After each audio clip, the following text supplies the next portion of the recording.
మగవాడు ఏ పుట్ట కోసి పెట్టుకోనైనా ఏడుల బుచ్చ వెతికి మగవాడు బతుకుతాడు గాని ఆడివల్లంటే అట్లా కాదు బిడ్డ ఆడివల్లంటే కొమ్ములు కావాలి కోత్యాలు కావాలంటారు ఆడివల్లదే పుట్టుకంటే అదృష్టమీనమన్నారు బిడ్డ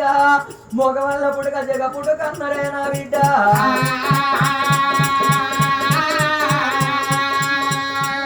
నా బిడ్డ కుమ్మరింటి కుండ ఎటువంటిదో ఆడదాని జీవితం గటువంటిది అంటారు కుండ మంచిగున్నన్ని రోజులే నీరాడుకుండా కూరాడుకుండా మంచులిల్లకుండా అంటారు ఒకవేళ రెండు చేతులకెళ్ళి కుండ జారి కింద పడ్డనాడు పలిగిపోయిన కుండ